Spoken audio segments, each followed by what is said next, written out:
Buenos días para todos. Muchas gracias por la invitación a este evento FUSANDE. Realmente estoy muy agradecida con el doctor Carlos Calderón y con la organización del evento, también muy agradecida a AstraZeneca por la invitación que me hacen. El tema que voy a discutir es un tema que realmente para mí es apasionante, es porque generalmente hay ciertas situaciones que nos enseñan en la vida muchas cosas y a los cardiólogos la diabetes nos enseñó muchísimas cosas en el escenario de la insuficiencia cardíaca. Entonces, fíjense ustedes que según la Federación Internacional de Diabetes, definitivamente vamos a tener muchísimos problemas adicionales a los que ya tenemos en este momento con la diabetes, porque vamos a aumentar hasta en un 60% esta entidad diagnóstica y esto viene creciendo globalmente, no solamente en Latinoamérica, sino como ustedes lo pueden ver a nivel mundial. Pero claramente a nosotros en el campo de la cardiología nos ha cambiado la visual de la diabetes porque no solamente la vemos como una enfermedad metabólica, sino que claramente la vemos como una enfermedad cardiovascular y en este momento como una de las entidades más importantes en el contexto de falla cardíaca. Fíjense ustedes que el 68% de los pacientes con diabetes tienen evidencia de disfunción ventricular a los 5 años después que se les hace el diagnóstico y estos mismos pacientes claramente pueden no evidenciar isquemia inducible, o sea, no enfermedad aterosclerótica como generalmente pensamos en estos pacientes diabéticos que la van a tener. O sea que definitivamente el contexto de alteración de la función ventricular en la diabetes es algo que tenemos que estar pensando cuando alguien nos dice que un paciente es diabético. Fíjense ustedes que no solamente pensar en la falla cardíaca como una entidad o un síndrome clínico caracterizado, sino que en aquellos pacientes en los cuales yo logro controlar las otras variables metabólicas, incluyendo el contexto metabólico de la diabetes, vemos que estos pacientes que ya tienen alteración estructural con alteración de la funcionalidad ventricular, sea sistólica o diastólica, van a tener mayor cantidad de hospitalizaciones por insuficiencia cardíaca. O sea que para nosotros en cardiología, la diabetes sí que nos ha enseñado que tenemos que manejar claramente esta entidad y claramente tenemos que utilizar estrategias terapéuticas que nos permitan disminuir, ¿por qué no prevenir estos episodios de insuficiencia cardíaca?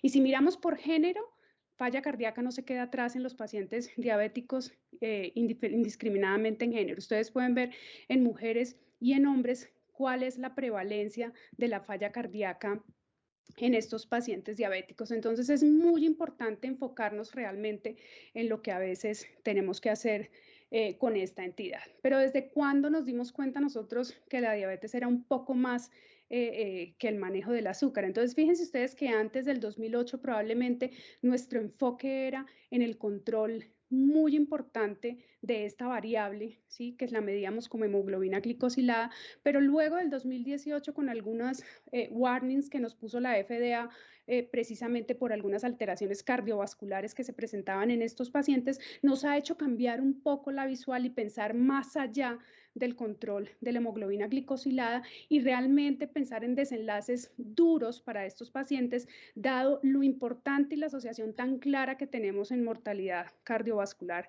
en los pacientes diabéticos. Entonces, obviamente, ¿desde cuándo los cardiólogos y específicamente los que nos dedicamos al terreno de la insuficiencia cardíaca, empezamos a pensar de pronto que la diabetes sí que nos estaba enseñando muchas cosas? Entonces, fíjense ustedes que me devuelvo al estudio de Declare y fíjense que el estudio de Declare es uno de los estudios que evaluaba la seguridad cardiovascular de un inhibidor SGLT2, la dapaglifosina, en pacientes diabéticos con y sin enfermedad cardiovascular. Como ustedes ven acá, acá están incluidos los criterios de inclusión para estos pacientes, están los grupos en los cuales se dividían los brazos, entonces los pacientes tenían que tener el manejo previo para esta entidad diabetes.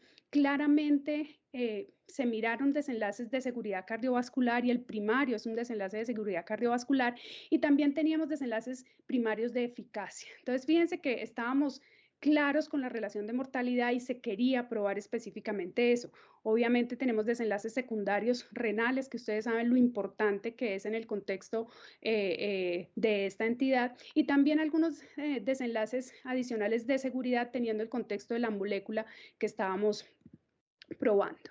Fíjense ustedes que la división de los pacientes teniendo en cuenta la categoría de riesgo cardiovascular inicial, entonces teníamos un porcentaje de pacientes con múltiples factores de riesgo y algunos que ya tenían enfermedad cardiovascular establecida en cada uno de los brazos, y de aquellos que tenían enfermedad cardiovascular establecida, muy importante la presencia de enfermedad coronaria, un 35% casi en cada uno de los brazos. Pero miren lo que a nosotros en falla cardíaca nos llama más la atención: solamente un 10% en cada uno de los brazos eran pacientes que tenían historia de insuficiencia cardíaca, y se contaba en ese momento como una entidad adicional en el contexto cardiovascular de esos pacientes. Pero ¿qué fue lo que vimos nosotros? Si nosotros miramos ese desenlace primario de eficacia en el estudio de DECLARE, nos damos cuenta que claramente se dividen las curvas desde muy temprano a favor del brazo de dapaglifosina, de este inhibidor SGLT2 que se estaba probando en estos pacientes metabólicamente enfermos, y que definitivamente la reducción pues era importante, un 17-18% de reducción de este compuesto combinado. Pero lo que más nos llamó la atención cuando nosotros abrimos ese compuesto combinado en este grupo de pacientes era que definitivamente, si ustedes miran el desenlace combinado y cuando ustedes miran qué tan temprano se abren estas curvas, nos damos cuenta que definitivamente ese desenlace a favor lo jalonaba mucho más los episodios de hospitalización por insuficiencia cardíaca. Entonces acá nos llamó muchísimo la atención la dapaglifosina, estas moléculas nuevas, específicamente por ese desenlace. ¿Por qué? Porque recuerden que solamente el 10% de la población que ingresaba a cada uno de los brazos habían tenido este antecedente de hospitalización previa por insuficiencia cardíaca y de diagnóstico previo de insuficiencia cardíaca. Y si yo cogí esos grupos y los colocaba por ausencia de falla cardíaca o por ausencia o presencia de evento cardiovascular previo, fíjense que para todos los desenlaces de hospitalización, cualquier tipo de población era favorecida con esta molécula. Es decir, si yo tenía enfermedad cardiovascular previa manifestada como los criterios de ingreso, que si tenía enfermedad coronaria o tenía enfermedad aterosclerótica de miembros inferiores, o tenía o no insuficiencia cardíaca previa, en todos estos grupos se veía el beneficio de la utilización temprana de inhibidores SGLT2. O sea que en este momento, teniendo en cuenta aquellos pacientes que tenían historia previa o no de insuficiencia cardíaca, nos parecía una herramienta muy importante en prevención, porque recuerden ustedes que en prevención, en insuficiencia cardíaca, a veces nos quedamos cortos con estas estrategias. Entonces nos empezó a llamar muchísimo la atención los efectos que teníamos con los inhibidores de GLT2, específicamente con la dapaglifosina, porque nos llamaba muchísimo la atención el desenlace de hospitalización por insuficiencia cardíaca en todos los subgrupos previos, incluidos también los que no habían tenido presencia de insuficiencia cardíaca. Entonces, fíjense que nos llamaba muchísimo la atención, y aquí se hace un paréntesis porque definitivamente cambia, o sea, cambia nuestra mentalidad los inhibidores SGLT2 en el contexto de enfermedad cardiovascular previa en estos pacientes para impactar en ese desenlace de mortalidad cardiovascular. Pero fíjense ustedes que cambian, no solamente cambian las guías europeas, también cambia la ADA y dice, bueno, definitivamente en el contexto de pacientes con diabetes, múltiples factores de riesgo, enfermedad aterosclerótica, pues definitivamente los inhibidores SGLT2 con beneficio cardiovascular demostrado, pues reducen estos eventos cardiovasculares adversos y hospitalizaciones por insuficiencia cardíaca. Esto tiene que cambiar las recomendaciones en las guías, obviamente el posicionamiento se dio. Pero ¿qué fue lo que más nos llamó la atención? Que si nos vamos hacia el lado de todas las publicaciones en el contexto cardiovascular, ustedes se van a dar cuenta que también cambiaron para nosotros en cardiología. O sea, aquí es cuando demostramos que la medicina definitivamente no la fragmentalizamos, sino que simplemente nos adicionamos a aquellas estrategias terapéuticas que tengan impacto en desenlaces cardiovasculares. Y fíjense ustedes que definitivamente nosotros nos adicionamos desde el punto de vista cardiovascular para que fuera en todos los papers consensuados europeos y americanos en el contexto de manejo de diabetes como una recomendación 1A para impacto en desenlaces cardiovasculares, mortalidad cardiovascular para aquellos pacientes que estaban en un riesgo cardiovascular alto. Pero lo que más nos llamó la atención también es que fíjense que en el campo de la prevención de insuficiencia cardíaca teníamos la primera recomendación de una molécula para prevenir las hospitalizaciones por insuficiencia cardíaca en pacientes con diabetes. Entonces, fíjense que en nuestra población de diabetes, la que manejamos en las clínicas de insuficiencia cardíaca, tenemos aproximadamente un 60% de pacientes diabéticos. O sea que no es despreciable para nosotros esta recomendación en prevención, por lo cual inmediatamente iniciamos la utilización de los inhibidores SGLT2 para prevenir los episodios de hospitalización por insuficiencia cardíaca. Claramente esto nos decía que si la gran mayoría de pacientes no habían tenido el diagnóstico de insuficiencia cardíaca y lo habían evitado durante este estudio, evidentemente en prevención, claramente era una estrategia a utilizar en aquellos pacientes con diabetes. Pero bueno, de ahí, ¿qué pasó?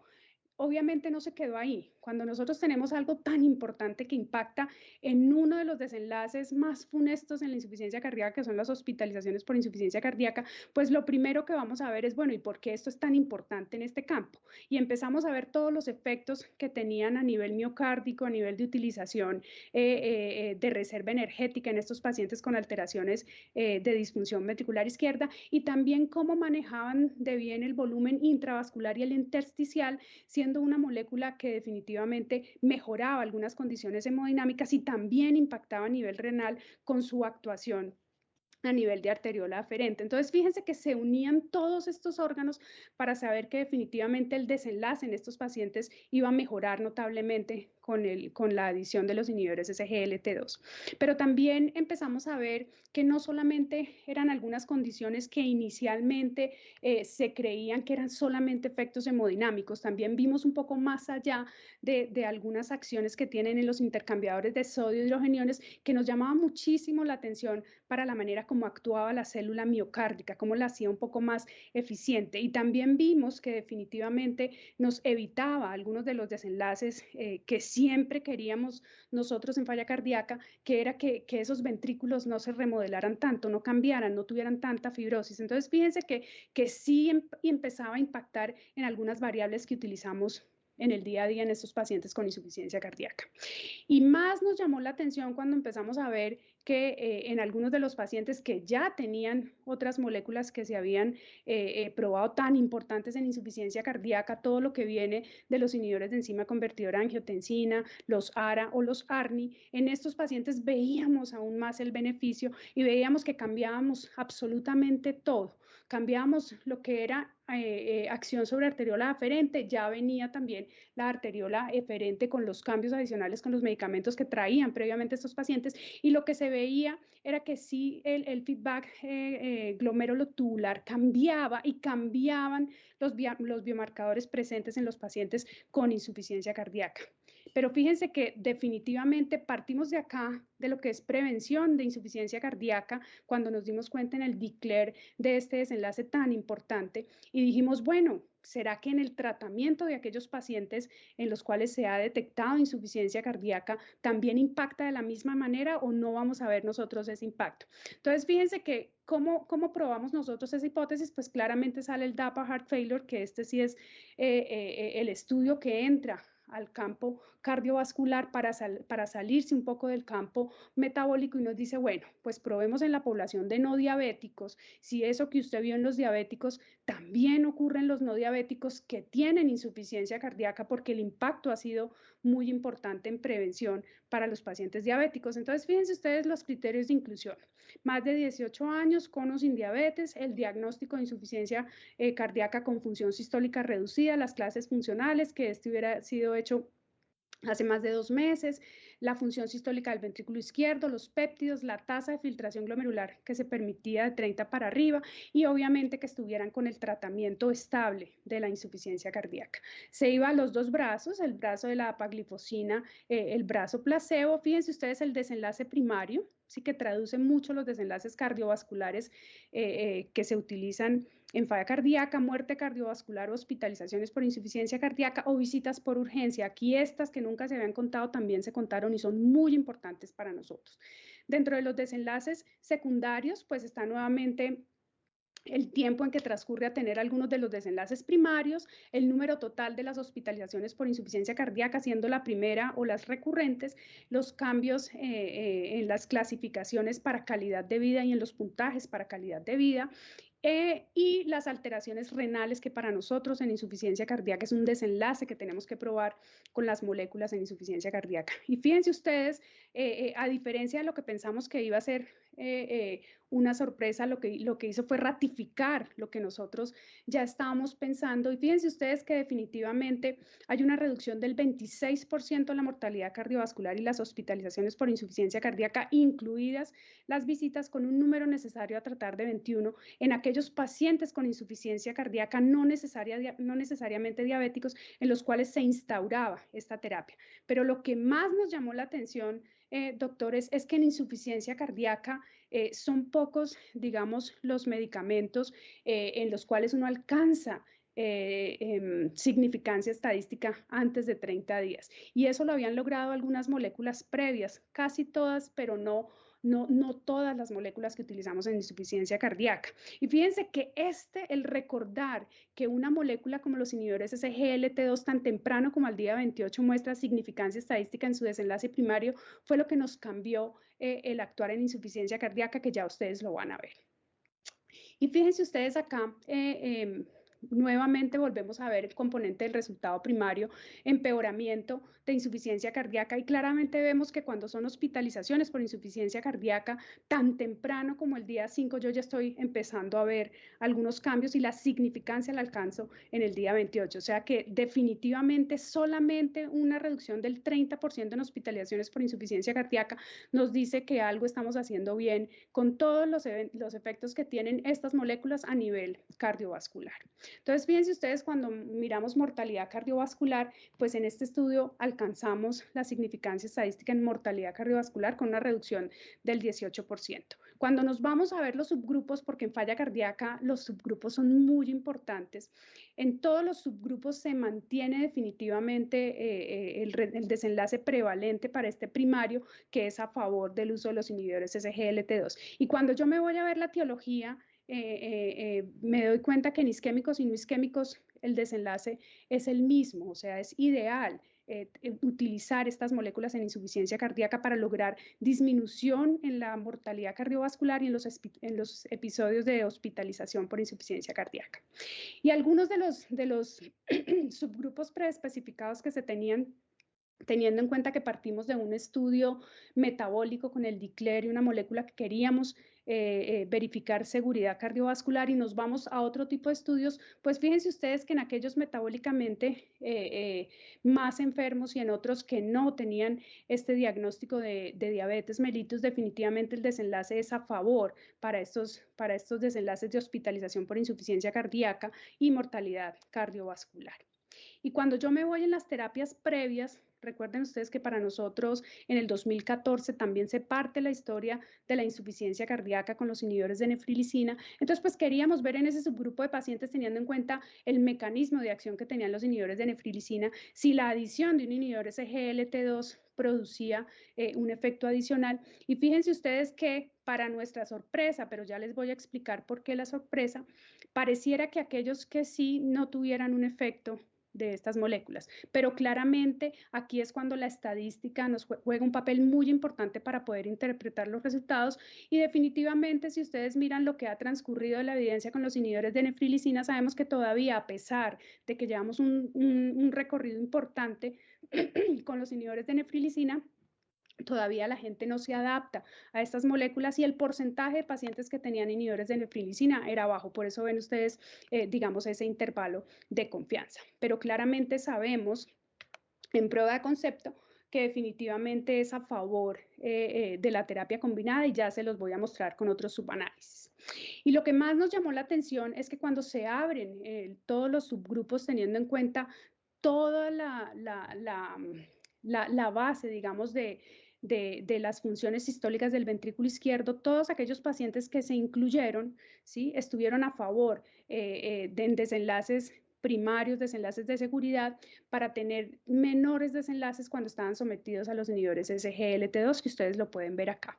O sea que no había ninguna P de interacción, más o menos para alguna función sistólica del ventrículo izquierdo, sino que este desenlace era exactamente igual para todos los rangos de función sistólica del ventrículo izquierdo.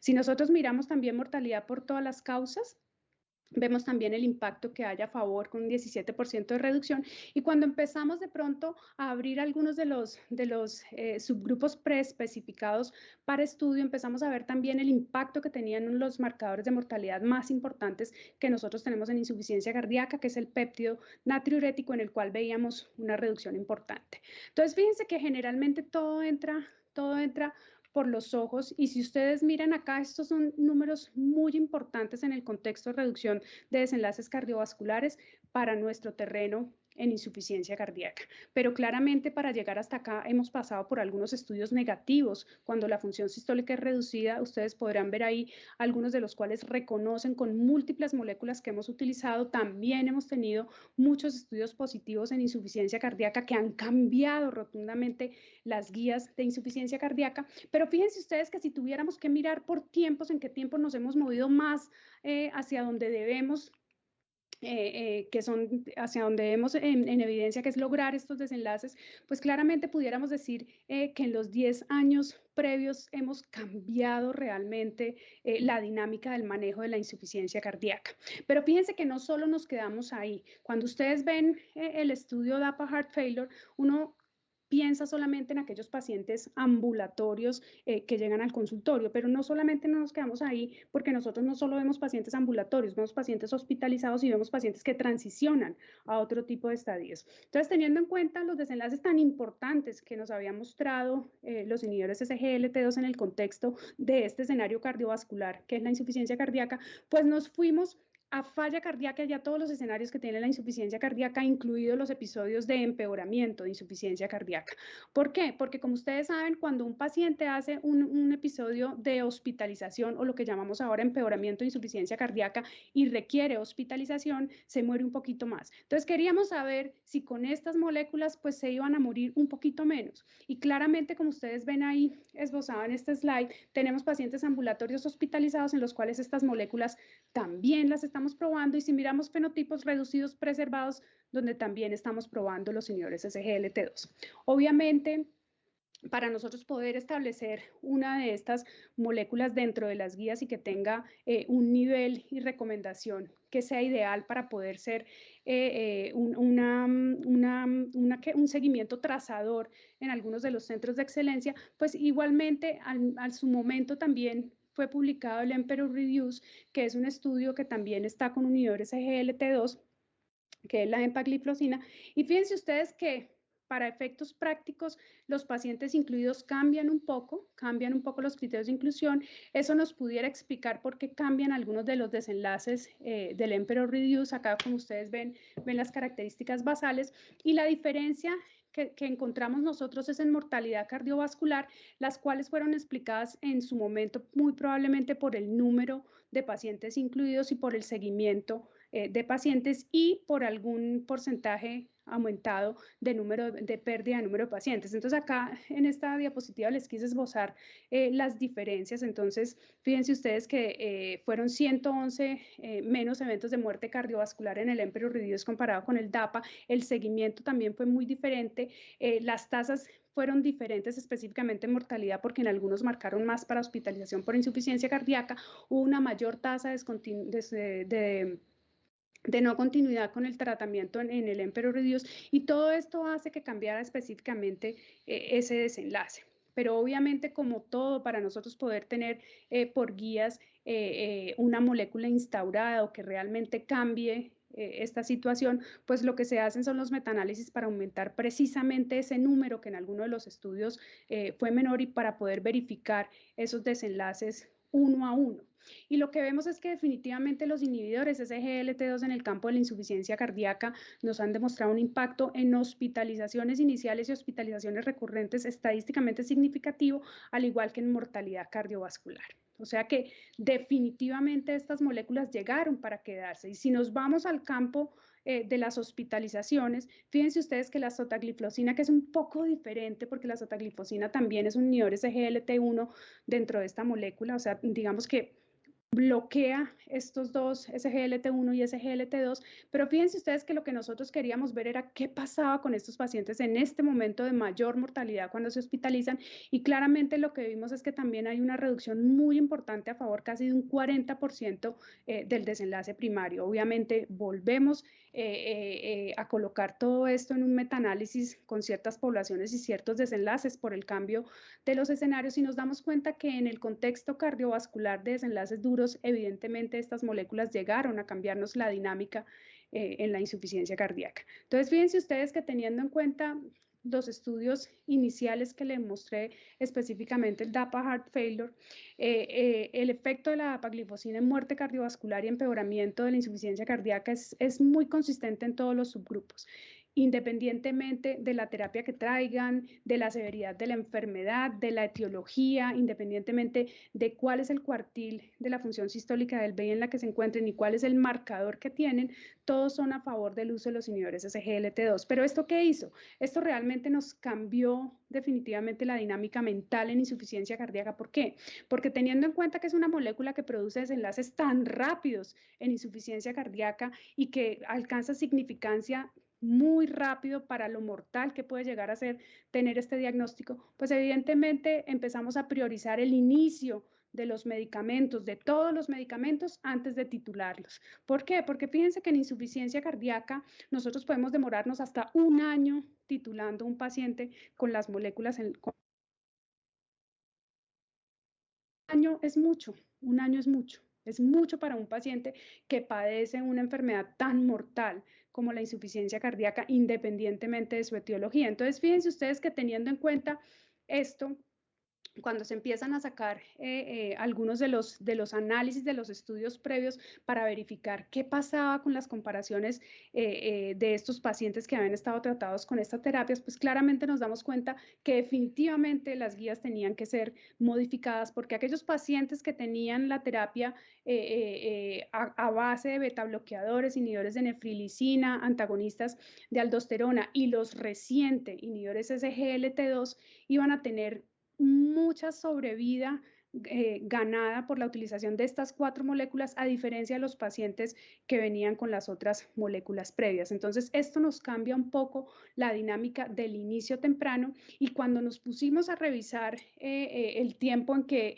que esos tratamientos lograban la significancia, pensamos y dijimos definitivamente tenemos que cambiar nuestro actuar con respecto a la titulación, y lo que debemos hacer es iniciarlos todos y empezar a titular aquellos que yo debo titular, porque tenemos que ganar tiempo. Y estos 8.3 años que se puede ganar un paciente que está por encima de 50 años con el diagnóstico de insuficiencia cardíaca, muy probablemente lo queremos para todos nuestros pacientes en la clínica. Y es como así, teniendo en cuenta de dónde parte la evidencia, porque la evidencia parte de la diabetes nos enseñó muchas cosas.